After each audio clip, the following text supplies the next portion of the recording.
All right, it looks like we are live.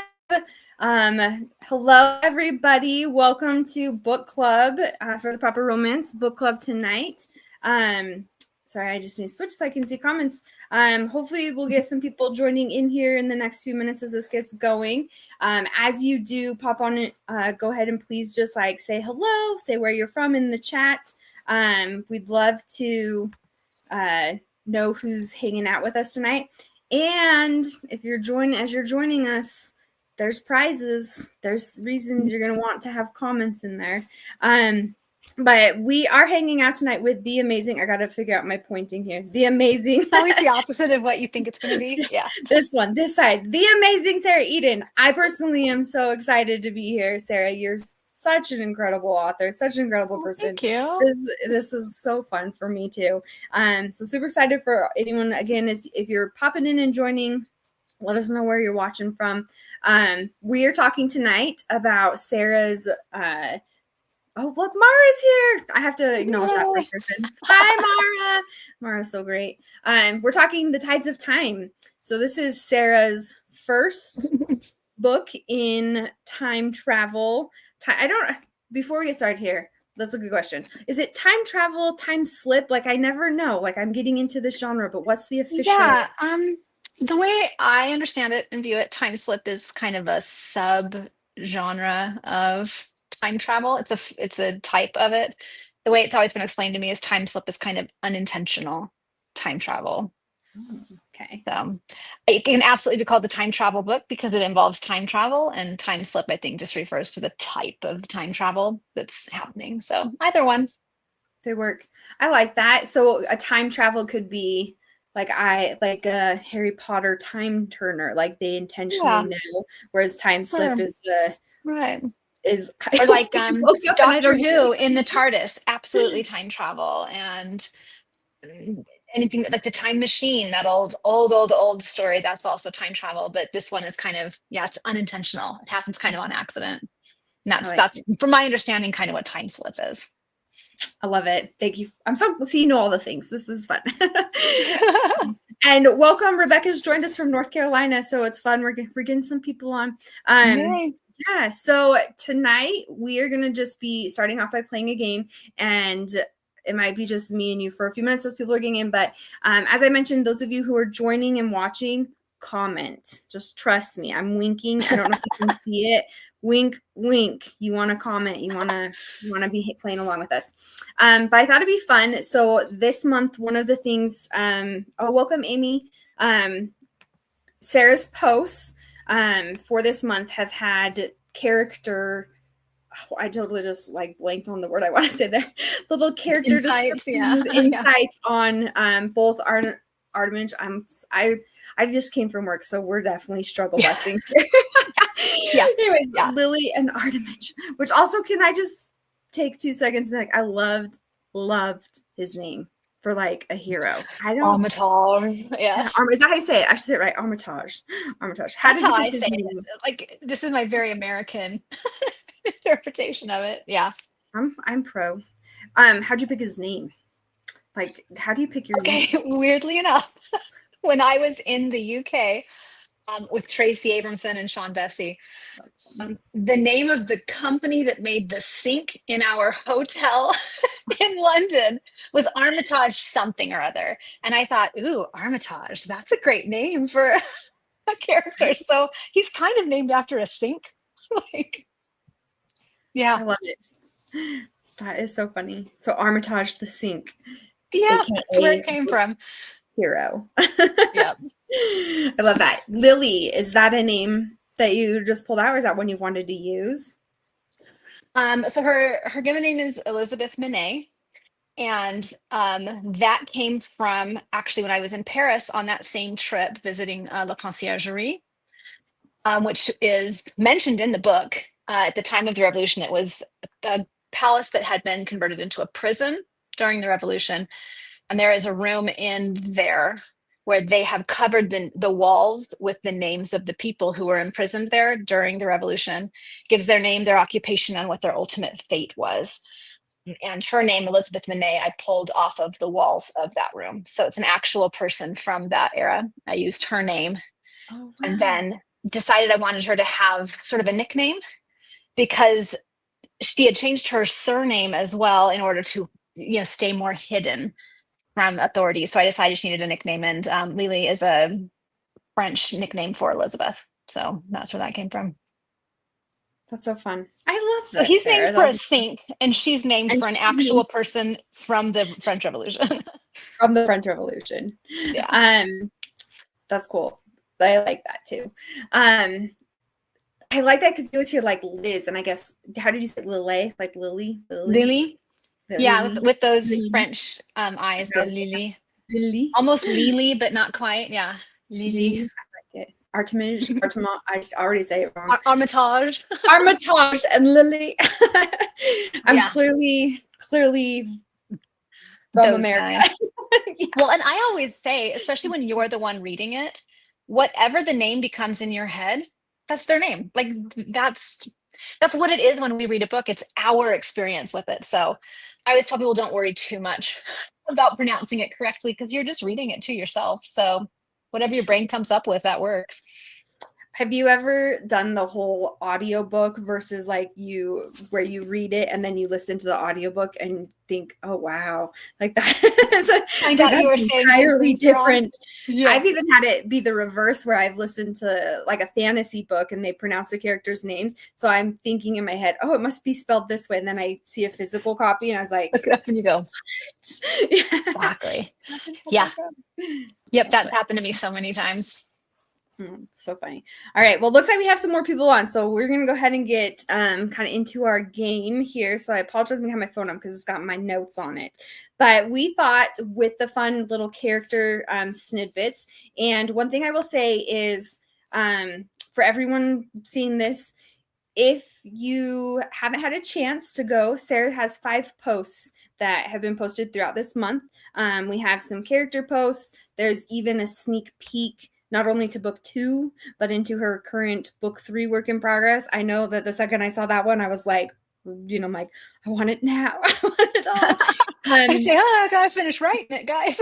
I'm already obsessed. So it's already that good. So if you make comments on any of those posts at the end of the month, which is coming what is it, Friday or Saturday is the end of the month. I will get my date right. Trust me, everybody listening. I'm going to pull winners on the last day of the month. So anyone who did that, I don't know if you're familiar with, but Sarah wrote like a bonus chapter to go with the Tides of Time. And I was lucky enough to get to go to attend the spring soiree that Proper Romance hosted and get a copy of it. So fun. So there's something just neat about getting to have like a little bit more when you love a book so much, even just that little bonus in there. So yeah, 10 people are winning copies of that booklet that was exclusive. When I'm saying exclusive, you can't get this. You like only place it was. Yep, it's the only option. And because people have read Tides of Time, we can tell them this bonus chapter is told from the perspective of Gerard. So the bad guy, it's from his perspective. So that's kind of a fun. As I said, that actually, I'm glad you said that because it is like bonus incentive. So I might just feel like picking maybe 2 of those 10 tonight. So make sure you're commenting. We'll see what tickles my fancy tonight. Do that. And you have all the power. I do. They gave me way too much control. And somebody is winning a grand prize from commenting. And so if you're tuning in and we're not live, fear not. Anyone who's tuning in on this video now or later and comments, I'm going to be picking a grand prize winner. And they're not only going to get that booklet. I don't even have a copy myself, but Pretend This Hand is holding the ARC copy. So an advanced reader paperback. Sarah's got in her hand. That right there, you're going to be getting that and the booklet. And I'm going to be so jealous because it's going to be so good. So just make sure you're commenting, and that's where we're going. So for our game with those character descriptions, I thought it would be fun to do just those, they do like the get to know you icebreaker. Also sometimes like fun couple, like which which of the two individuals is more likely to do this. So we're going to do a mashup of would you rather with your characters and who would more likely do this. And what I'm going to do is ask the question, and Sarah gets to think which, if it's going to be, can I call him Army? Can that be my nickname for Sure, him? you can call him whatever you want. Relay and Army. I don't know. Armitage. I just need to practice. Maybe by the time this is through, I'll say it with a good. I feel like I'm already messing up. Manage it with some kind of a British accent. Yeah, we're gonna work on it. Armitage. Am I saying it even close? Armitage. Yeah, absolutely. Okay. So Armitage or Lily, I'm working on it. And those of you watching, I want your guesses before Sarah says who she would say that it is. So we're gonna do that for a little bit, and then we'll get discussing the book. When we get to the book discussion, it is going to be spoilers because it is book club. So we are talking just so anyone watching is aware. When we get to that point, I'll let you know. Okay. So we're going to start with the who's more likely questions. So again, we're doing main characters, and some of these are modern, but I figured it's time slip. So who knows? They might. Oh, why not? They might slip to today. Slip all the way into the future. So we can keep it. So who is most likely to forget the other's birthday? So again, in the comments, guess other characters. There are some, I mean, you can pop onto the page. We did get a little bit of kind of some insights into each character's personalities this month in those posts. And just pop in those comments which main character, Lily or Armitage, Armitage, I don't know, which one. I do love his name so much. That's I'm like, I just It's a great name. I love his name. Considering I stole it from a sink, it's a really good name. Even better. Okay, so I'm just gonna go watch for some guesses to get popping into the chat here, and then Sarah, I'll have you tell us. I will say I had an answer immediately. So yeah, which I wouldn't have expected, but now I feel like I got to guess then, like who, an answer immediately for that one. I like Micah's. Lily has too much going on, so she'd forget. Love it. So we got 2 votes so far for Lily.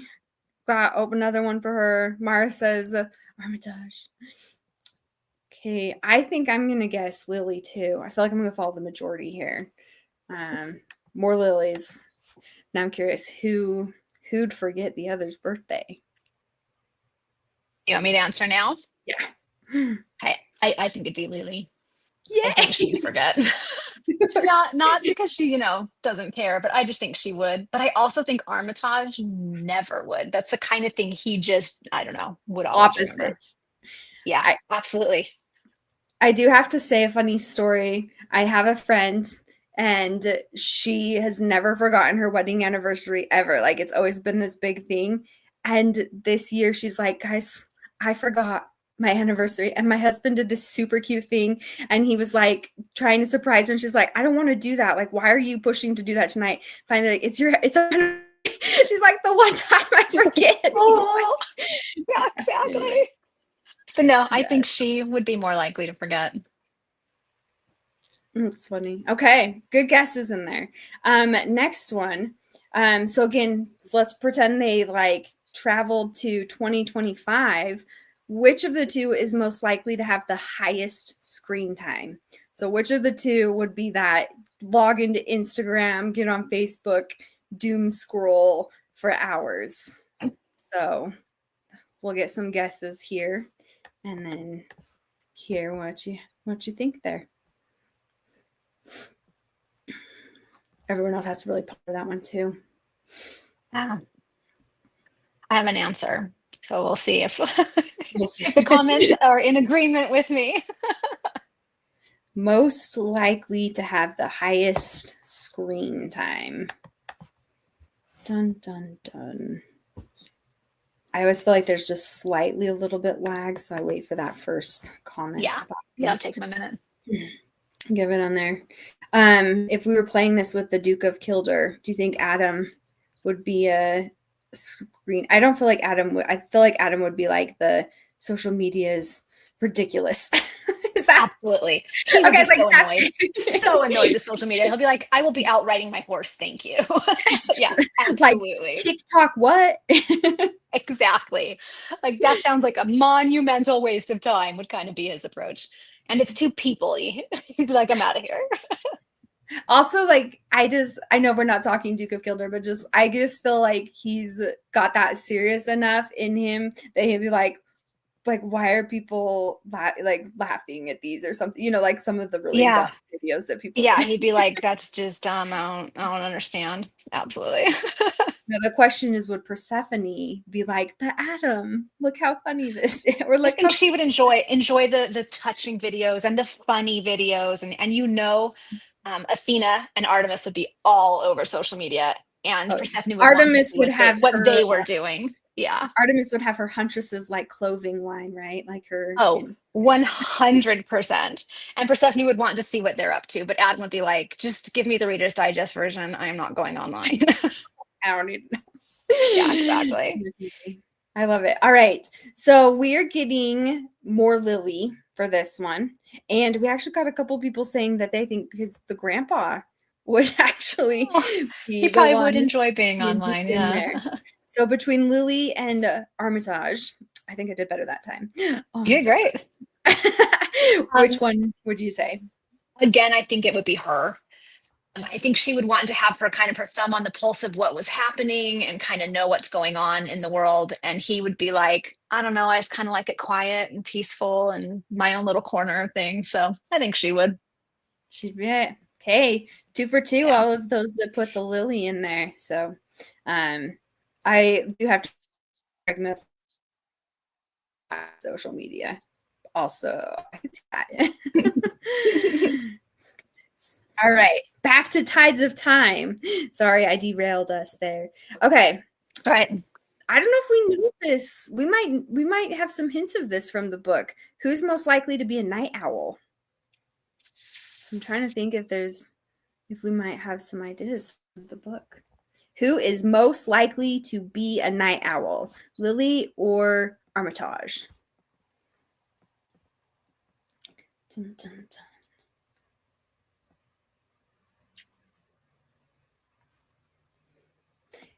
It's always fun to like think of these characters in, maybe it's because I like the like fictional characters are my friends thing, but I'm like it's always fun to imagine what they would be like in a I like in a modern context or a different situation.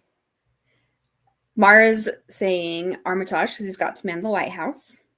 Nice. Looks like we're getting Team Armitage this time so far. All right. Should we get your answer? I think every single person that's so far is voting him. Well, in their actual situation and lives in the book, because like Mara said, because Armitage at times is on night watch at the lighthouse, he certainly can be a night owl. So in that sense, yeah, it would be him. I think if his job didn't require it, probably neither of them would really be night owls, but because he's done it his whole life, I'd say he probably is the most likely to be. Do it. Do you think, though, like you said, are they more early to bed, early to rise personalities? Yeah, unless the situation calls for something else. Like if Lily were undertaking a rescue that required, being up late at night or traveling, she absolutely would do it. And when Armitage is on night watch at the lighthouse, he absolutely does it. But given their choice, I think both of them would probably be morning people, but he could handle it more to be a long-term night owl. He's got that skill. All right. This also dealing with sleep. Which would be most likely to fall asleep watching a movie? So the two of them, date night, watching TV at home. Which one's going to fall asleep on that couch first watching the movie? Armitage or Lily? Put your guesses in the chat. Dun, dun. Knowing now that they're both like that, I'm like, which one would right? Which one would fall asleep? Which one would need to see the ending more? I guess that's kind of what it comes down to. What is the reason they're falling asleep? Because that changes the answer, right? It's funny. So far, actually, the ones coming in are Armitage. That he would be the one to fall asleep, most likely. Interesting. Yeah, I kind of would have thought that they would have guessed Lily. Both. They're both gonna fall asleep. Which might be very true. Maybe it's gonna be that like cute romantic moment on the couch where they just fall asleep with their heads leaning. Oh, love it. Alexis says Lily would need to finish the movie. But then Kira says that she'd be the one to fall asleep because she'd crash when she stops moving and crashes. Right. Okay. Which would you say, Sarah? That's what I had to really kind of think about. Mm-hmm. At first, I thought maybe it'd be Armitage because he's just kind of chill. But I actually think that's the reason why he wouldn't. He spends his hours on watch just watching an ocean, and there isn't always anything going on. So just sitting back, chilling, it doesn't put him to sleep. But I feel like Lily is, like Kira was saying, on the run so much that if she had to just sit and wasn't doing anything or looking out for anyone, just watching a movie, I think she would shut down. Too many years of the high tense, constant situation that, yeah, I think she probably would. Could be that. I love it. I love how well you know your characters. That's so fun. like They you know, live like rent-free in my brain. do you feel that way? Do you feel like your characters ever leave you, or do you feel like they always just become? I don't even know how to make this make sense, but like they with you books, and like you don't just think about their personality on here, as you showed us in those insights. Like you really develop a whole character all around to know how that behavior is. Do you feel like they always kind of just stay with you from that? I think so, to an extent. When their story is done, or they're not a huge part of something I'm working on, I think they get a lot quieter, kind of tiptoe back to the green room of characters, but they're always there. They just aren't as present or as loud as the characters I'm currently interacting with. Dang. That's great. Hey, let's see. This might be one that we have to a little bit. Who is most likely to make a big mess while cooking? Most likely to make a mess while cooking. Dun, dun, dun.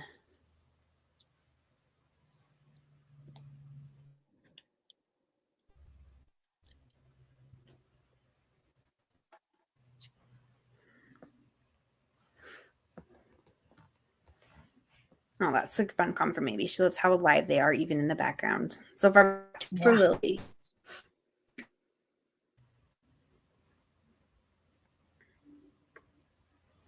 It's looking like Lily's the one that they're calling messy. I'm trying to remember because she does kind of help out in. That's what I was like. I think we kind of have. She takes on the cooking, yeah.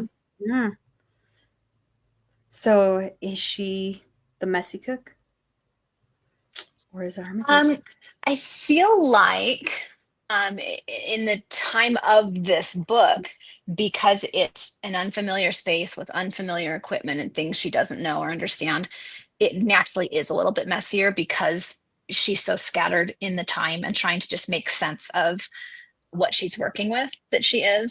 But I feel like as she got to know it better, she wouldn't be. I feel like both of them like a tidy space and like things to be orderly. So of the two of them, she's more likely to be messy, but only because she is not living in a time period that she understands. So it's kind of not her fault, I guess. That's what I'm saying there. It's just by coincidence.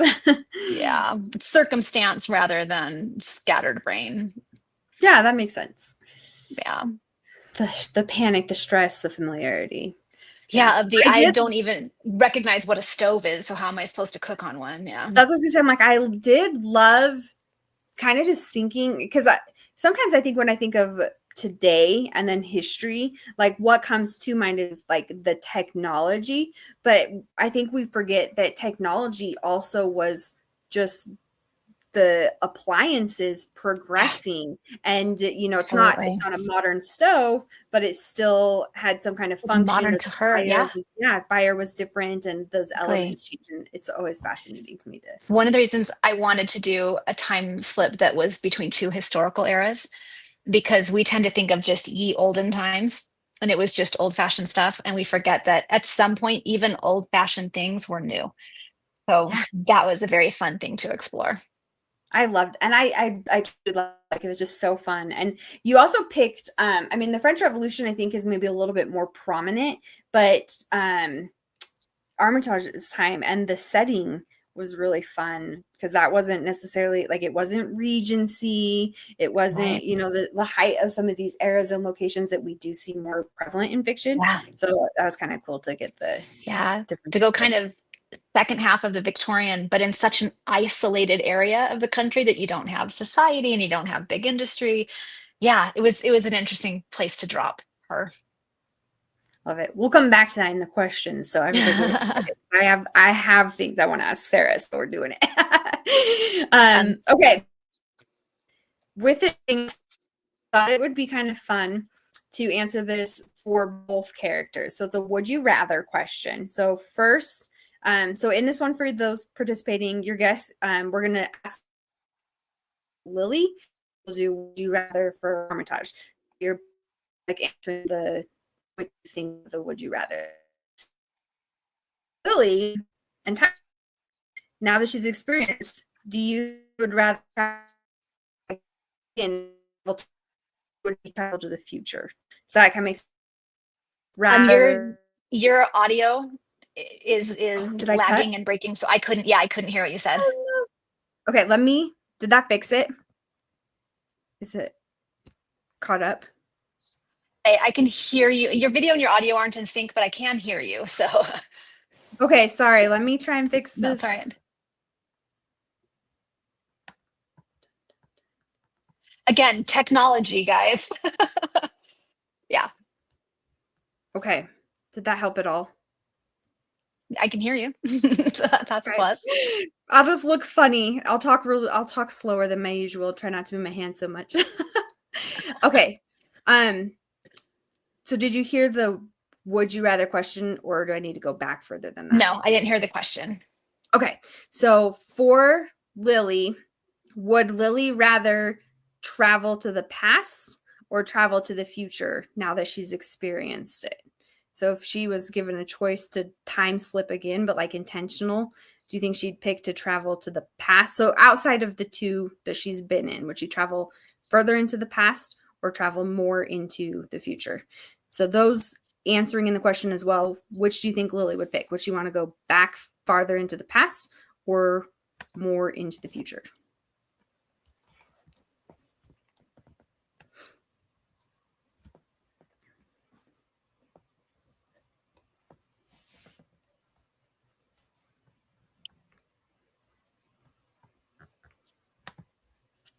I'm going to try to refresh this page. I'm watching the comments to see if anyone has guesses. I don't see any yet, so Same. we'll see. Wait for it.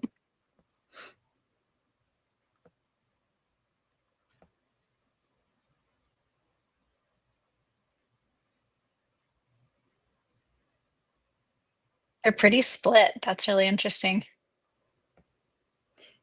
Think for both characters, the hard part is the past is known, right? To an extent, like what happened. So there's kind of that. I'm thinking even like Sean Bessie's time travel. Her character goes back in the past, and then she realizes like this event's going to happen.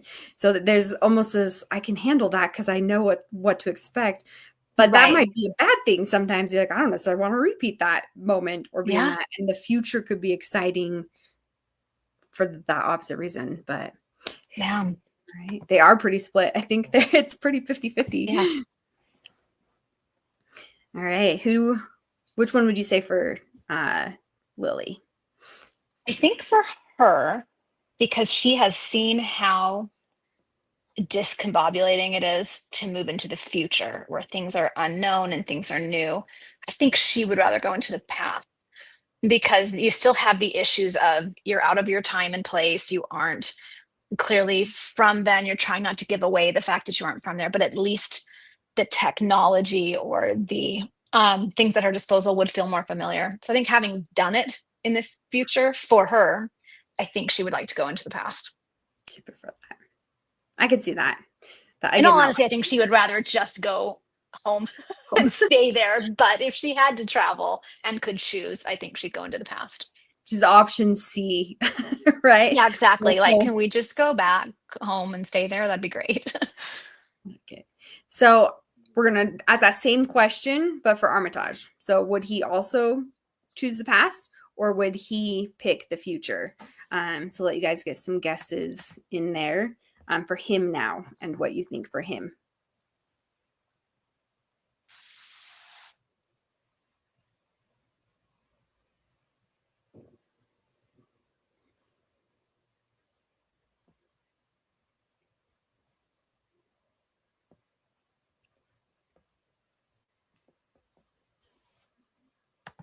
I need some Jeopardy music. No, right? We're starting to get some there.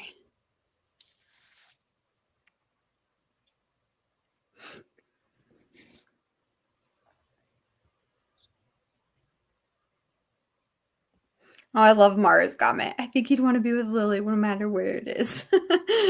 That's his C, maybe. I don't know. Exactly. Love it. I think this one is pretty split too, though. So far, it's like past, future, past, future. I think part of it is you can tell by the time you've finished the book that neither of them is like time travel. Yes. Yeah. So like they aren't that enthusiastic about the idea. So yeah, you'd be split on where they'd go because I think we all know they wouldn't want to. So like we just want to stay home, keep the lighthouse. Exactly. I don't think I'd if time travel was an option to me, I also don't think I'd. But like it's fun to read in fiction, but I'm like I don't think I'd really want it. I've often said if I could go back temporarily and knew I wouldn't get myself in trouble or mess anything up, I might go peek in on previous eras for a few hours, but I wouldn't want to actually have to live there. Some really good book research, right? Like exactly. Like, hey, this is really exactly. All right. What would you say for him? Okay, well, my initial answer was absolutely going to be the same as Mara's. He would just go wherever Lily went. Like he would. If he had to be the one to choose and he had to pick one or the other, I think he'd go into the past. Only because I think the modern world of how fast paced it is and how loud and chaotic it is, he would be so miserable. I think going back in time would be much more comfortable for him than going forward. Just a little bit more simpler. Yeah. As long as the lighthouse is there, just send him back in time. He'll be happy. He'll be good to do it. Exactly. Well, that's all the questions because of time. I don't want to take too much time here tonight. So I'm going to stop there, but let that lead into some of the book discussion. So if you are watching and you have a comment that you like a question you want to ask about the book, ask Sarah. I'll next week and ask them. But I'm going to kind of leave that as a lead in. So again, spoilers. So if you've been watching this and you haven't read the book and don't want to spoil from this moment forward, spoilers. Just a heads up. But when they kind of figure out, the tides and they get swallowed and they go first together and then they get separated. Oh my gosh, my heart was racing like the whole entire time. But I would love to just kind of hear how you made that like choice to have them travel and then have them separate. And this one share how you decided the time that they were going to be slipping through.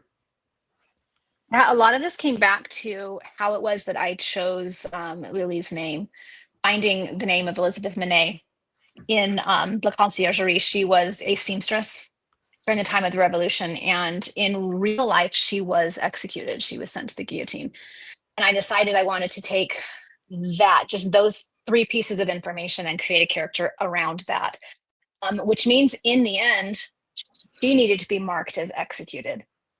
She had to be. It was the only way to kind of make this idea I had work, which meant traveling back to her own time in order to face that.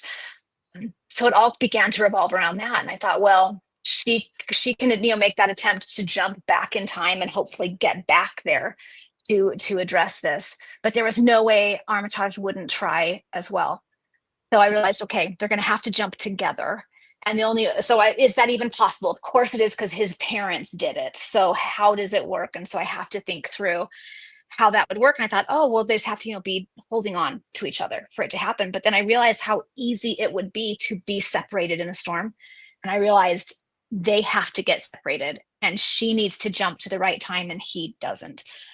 So how does that work? And then how do we get them back? And Captain Travers, I knew, would play a very big role in it. And so that was helpful, but it also meant I was keeping track of multiple timelines, because Armitage jumps to a slightly different time than she does. So where do their timelines converge?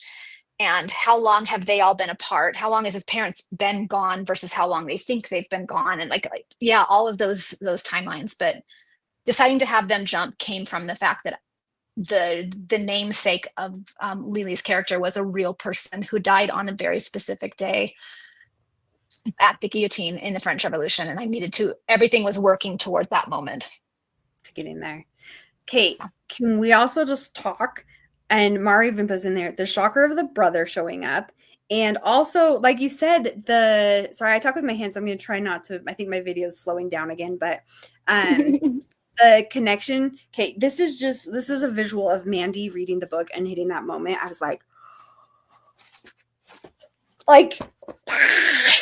this is so freaking good.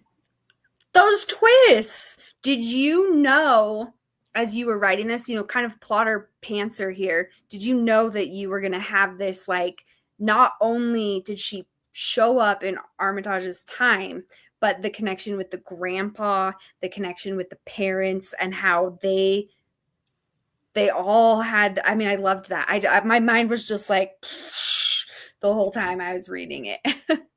Yeah, no, that was the plan from the beginning, that she had been looked after by unknowingly by his parents, who had already met her in her future as she was attempting to jump back in time to save them. So yeah, all of it was interwoven. I always knew her brother would show up in the 1870s timeline, because they were both on deck on board that ship when the wave washed her over. So it made sense to me that it washed him over too, but they weren't touching. So they were sent to different times, but only slightly different times. So it's why he only shows up a few weeks after she does. Even though for him it had been a matter of seconds, just because the tide sent them to different moments. Spot. Are we going to see more? I think you might have shared this, so sorry if I forget. But is there going to be more of the captain? Because your books, if I remember right from what you've shared, your books are going to be connected, but not necessarily the same characters, right? Yeah, they all take place in the same universe, same magic system. You will see some of the same characters either mentioned or showing up. Yes, the captain, absolutely. At least thus far, it has some connection to all of the stories, so that will pop up again. But yeah, it's the same universe. So they're interconnected stories, but not necessarily a true series in the following the same characters book after book, but they're all interconnected. I love it. And we know there's at least 3 slated, right? I'm asking all the fun questions. We have 2 that are actually, in production in the pipeline. I'm working on a 3rd, but there's nothing official there at this point. It's a very open-ended series, because it's not a hard and fast series, where each book leads to the next. It's open-ended in terms of how many books there would be and how long it would go on. What's your favorite thing about writing in Timeslip right now? In this genre? What's fun for me is the ability to write in more than one time period at the same time, because I love writing in history and in historical eras. So to be able to expand that to not just what was this era like, but what would this era be like for someone from this era to experience. And that's just a fun way to shake things up as someone who writes historical fiction. When you're writing just straight up historical fiction, the people in that era are from that era. So they don't see the interesting, unique, magical aspects of a time period that readers necessarily would. But by pulling someone into that period who also isn't as familiar with it, you get to really kind of lean into those things that make a time period interesting. It's fun. And I like just, that crossover too of like seeing it through the other person's eyes, what that might be like. Yeah. You're sharing history. Fun. Mara did say she had a feeling it was going to be someone from Lily's past, but how? Dun. Very fun. Yeah, that was fun. I'm very much a planner, so I have notebooks in which I plan out all my books. And this one had page after page that was just the various timelines, keeping track of each character and when they were over the course of their lives, because they're jumping all over the place. And I had to know, how old was this person when they met this person at this time, because she'd come from this time. It was wild, the amount of calculating involved in keeping all of those timelines straight, but it was a fun challenge. I love it. Alexis says, I loved how much changed with the times of less than 100 years and the perspective enthusiasm. It's just so fun from Amy. Yeah, when I first pitched the idea, there was a lot of doubt that enough could change in such a short amount of time, especially during history, for it to feel like a fish out of water kind of story, like time travel is supposed to be. Because I studied it extensively, I kept saying, I promise you, it is drastically different. And that will be part of the fun of this book, is realizing how much changed during this historical period of only 80 years. It was a massive change, and we don't always think about that or recognize it. Yeah. And even just, what was happening in France, historically versus like where things like the relations between the country, the social systems and things like that too. The time she showed up, I mean, they're talking to her just point blank about, oh yeah, well, when there was a king again for a little while, but now there's a president. And she's like, what? The France I just left was tearing itself apart. And now you're saying it's maybe not totally steady, but clearly they've kind of figured things out. She missed the entire Napoleonic Wars. She missed so many things that were a huge part of what France was by the time we get to 1870, but still has no context for how much it has changed. I loved that. Okay. Well, I think we should pick like a couple people, because these guys have been great commenting. I think we should pick like 2 of them. What do you think? 2 to give a booklet just for hanging out with us tonight? Yeah. All right. I am going to I'm scrolling my comments. I want you just to tell me when to stop, and that person's getting a booklet. All right. And stop. All right. Rebecca Barnes. Yes, you won. I don't have it in this room with me, but you won a copy of the booklet. I know. I was like, I didn't grab it. But Rebecca Barnes. So Rebecca Barnes, if you will send me Mandy or the Proper Romance, just send me your address. I will get that sent to you, Rebecca Barnes. So congratulations. And I think we should do someone else here. So let's go again. And stop. All right. Shannon Stewart. So, yep. If you'll also send me a message with your address, I will get that sent to you. So Shannon Stewart and Rebecca Barnes. This can also make myself a note here, so I remember who I said without having to rewatch my own. Watch the whole movie or video stream. Yeah. Yes, mostly because when I do giveaways on video, same thing. I'm like, I better write this down. I'm never gonna find it again. Like it's in here somewhere. Mm-hmm. Stewart. So those of you that I didn't call out, though, do remember that every comment on here still is counting towards that grand prize. So everyone that has commented and participated with us tonight, you're still getting entered to that. And if you want a chance to get those other 8 booklets, go comment on Sarah's posts. There's some fun stuff. Like I said, we've talked about the characters tonight. It's fun you can go in and see. I just loved the way that, like you even tied the storms. Can we talk about that for just a second? You even in that talked about the storms and the lighthouses. And this is one of my favorite things about you, Sarah, is your books just have like so much depth to them. And when I got your post to go, I was like, what? Like their Yeah. characters are even symbolic of the storms and the lighthouses. Will you Yep. just share a little insight with us on that? Is that Yeah. okay? Yeah, absolutely. When I first was kind of figuring out what this magic system would be and where Lily would end up, and I knew she'd end up on an island with a lighthouse because it just that kind of made sense to me in terms of if you're time traveling in a storm on the ocean, chances are you're going to wash up on a shore. So like that was kind of how that came to be. Um, but recognizing how crucial the storms are, it is the method of time travel. So it's this huge symbolic aspect of these stories. And she was coming from a time of upheaval and violence, revolution. And even though she didn't choose that, it is the life she has led. And saving people as she has been meant she had to be a bringer of chaos. She had to be, in her own way, a participant in the storm that had kind of settled over France. And she gets pulled to this island that is nothing like that. It's quiet and it's quaint and it's peaceful. But more so, even than that, we have Armitage, who is his family has been the lighthouse keepers for generations. He has only ever lived there. That is his life. And I wanted him to reflect that just as much as she reflected the storm. So we have the storm that brings her there, but the lighthouse itself is a beacon and it's symbolic of steadiness and light in the darkness and dependability. And I wanted Armitage to reflect that as well, because that's what she needed in her life. But her, passion and enthusiasm also was very good for him. So that's how their characters began to develop. She was very much the personification of the storm, and he was the personification of the lighthouse. And so those two together reflect the actual symbolism of the story as well. It just made it feel very cohesive. And that was what I kept coming back to as I worked on their characters. I love it. I mean, I'm just in awe.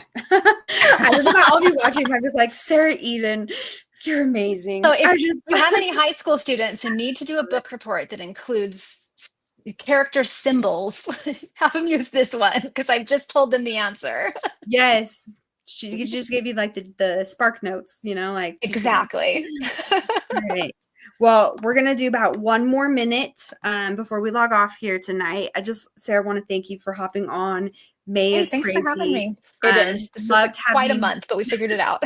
We made it work. So just gonna say that one more time. Comments on this are going to be pulled for a grand prize the end of the month, which is this weekend, and comments on all the posts.